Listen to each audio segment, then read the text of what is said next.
Olá, meus irmãos e amigos, aqui quem fala é o reverendo Alan Cioli. Vamos refletir sobre algumas passagens bíblicas hoje, começando por Gênesis, capítulo 2, verso 18, depois do 21 em diante.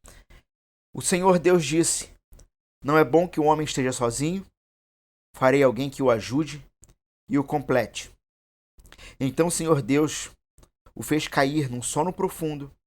Enquanto o homem dormia, tirou dele uma das costelas e fechou o espaço que a ocupava. Dessa costela, o Senhor Deus fez uma mulher e a trouxe ao homem.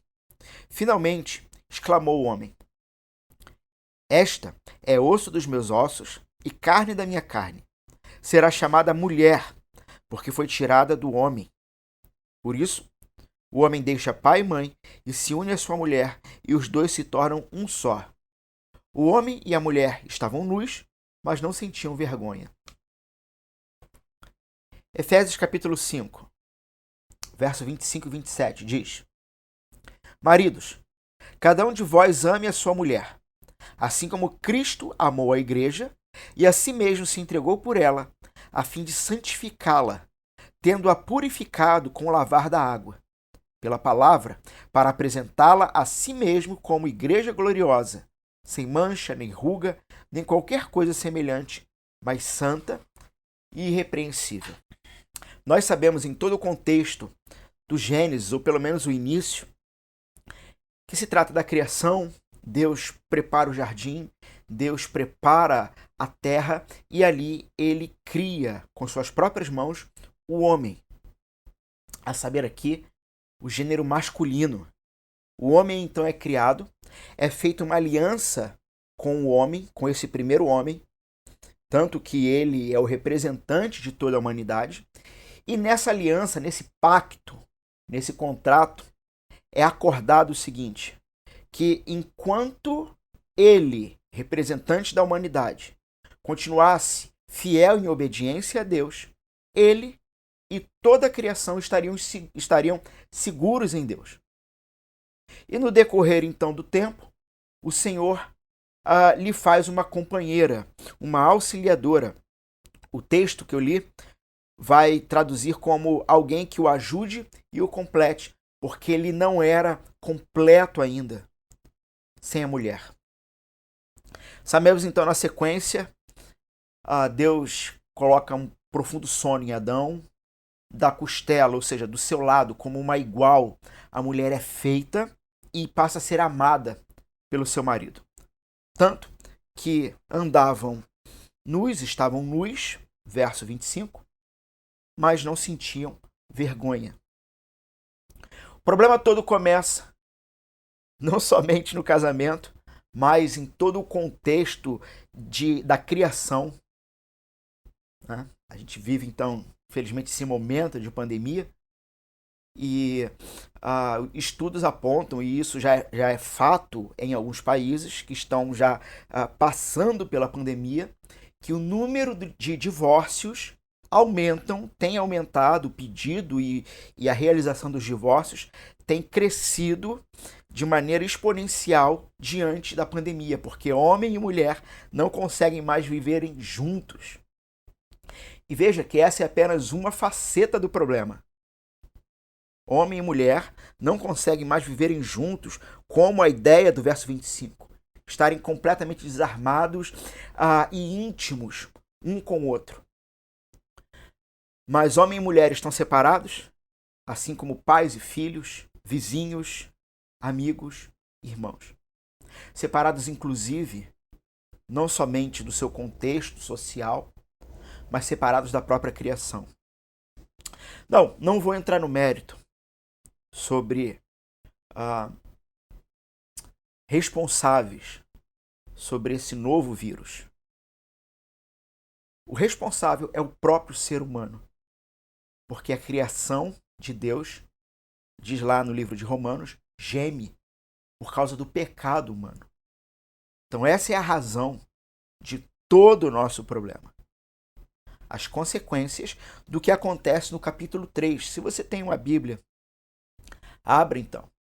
No capítulo 3, nós temos o relato da queda humana. Nós temos o relato da separação do ser humano em relação a Deus e, consequentemente, a separação do ser humano em relação a todos os seus próximos, inclusive aqui sua esposa e seu marido. Nós temos então a consequência disso, onde Deus profere maldições sobre a terra e sobre a humanidade por causa dessa situação, por causa desse ato. Mas Deus, ao mesmo tempo que demonstra a sua justiça, punindo a injustiça que foi feita, e a saber, a injustiça que foi feita foi desobedecer o próprio Deus. Então ele demonstra sua ira, ele ao mesmo tempo demonstra misericórdia, porque ele faz uma promessa.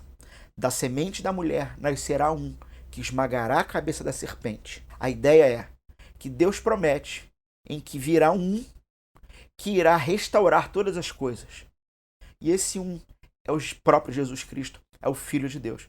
É aquele que o apóstolo Paulo, lá na carta, a primeira carta aos Coríntios, capítulo 15, irá chamá-lo ou nomeá-lo de o segundo Adão, o segundo representante da humanidade. Então este vem e restaura a bagunça que nós, seres humanos, fizemos no passado e continuamos fazendo até os dias de hoje. Talvez você me pergunte, e o que isso tem a ver então, talvez com o meu casamento e com a situação familiar que eu tenho vivido esse período dentro de casa? Bom, nós lemos Efésios, então, capítulo 5. O apóstolo Paulo, ele vai dizer que os maridos devem amar as suas esposas. Mas qual o padrão de amor?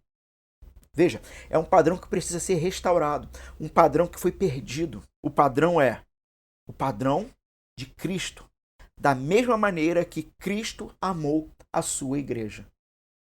No capítulo 3, então, quando Adão e Eva pecam contra Deus e destroem, derrubam, mancham a criação de Deus, há um apontamento para alguém que viria, nós sabemos que é o próprio Cristo, e que se entregaria pelo seu povo, se entregaria pela humanidade dele, da sua criação, e assim restauraria todas as coisas. Então, qual é o padrão de amor que nós temos que ter para com nossas esposas? Fato é que o apóstolo Paulo, alguns versos antes, aqui em Efésios capítulo 5, ele vai falar sobre mulheres, esposas, sejam submissas ao seu marido. E é claro que no contexto de hoje isso pode gerar muita confusão. Mas o ponto é que o termo que o apóstolo Paulo usa para submissão, ele está completamente direcionado, linkado a quem é esse marido. Como é esse marido? Quais as características desse marido? Então veja que o peso do texto é muito maior, na verdade, sobre os homens. Porque em momento algum a Bíblia, a palavra de Deus, diz ou afirma que a mulher tem que dar a vida pelo seu marido. Em momento nenhum a palavra de Deus diz que a mulher deve se sacrificar pelo seu marido. Ela deve amá-lo, honrá-lo, respeitá-lo como cabeça do lar. Mas o padrão para esse marido é o próprio Cristo. Portanto, peço que as mulheres me dêem licença por um instante, porque agora eu vou falar com você, homem. Primeiro, você tem que ser casado. Se você é homem, você está em namoro ou em noivado e tem tido relações como se fossem conjugais com a sua noiva ou com a sua namorada, você deve se arrepender, porque isto não é papel de homem. Você não está honrando, porque você não tem ainda condições suficientes de arcar com tudo que deve ser arcado dentro de uma família. Então, meu amigo, vira homem primeiro. Vira homem primeiro. A vocês casados. Não é fácil. Não é fácil, mas nós temos que morrer. Nós temos que morrer pelas nossas esposas. Nós temos que morrer, se for preciso, pela proteção da nossa família. E morrer aqui, sim, eu falo até as últimas consequências. Este é o padrão de amor. Deus amou o mundo de tal maneira que entregou o seu único filho para a morte, para o seu povo. Aqueles que crerem não morressem, não perecessem, mas passassem a ter vida para sempre. Maridos, homens, nós temos que mostrar para as nossas esposas por que elas devem nos amar, nos honrar e nos respeitar. Elas devem fazer isso, porque ninguém mais na face dessa terra faria o que eu ou você seremos capazes de fazer pelas nossas mulheres, pelas nossas esposas. Dar a vida por elas. E talvez não precisemos ir até essas últimas consequências. Peçamos a Deus que não. No entanto, morrer para os nossos próprios desejos em vários momentos, para as nossas próprias razões. Isso quer dizer que as nossas esposas precisam ver Cristo em nós. Quero finalizar com algo para pensarmos. Veja o seguinte: quando amamos nossas esposas, a honramos, a respeitamos e cuidamos da nossa família, isso é um milagre. Isto é Cristo em nossas vidas, agindo, atuando, sendo misericordioso e nos moldando. Então que essa seja a nossa oração. Que Cristo cresça em nós, que busquemos a nossa diminuição diante do próprio Deus, para que diante da nossa família e da nossa esposa sejamos amados e possamos dar amor de fato. Que Deus te abençoe, que Deus lhe traga grandes crises, porque quando o Senhor fere, Ele traz a cura, e que Deus lhe acalme o coração, pois diante do que nós temos passado nesses dias, Ele há de ser glorificado em todas as coisas. Então que Ele seja glorificado também no seu e no meu casamento. Que Deus te abençoe.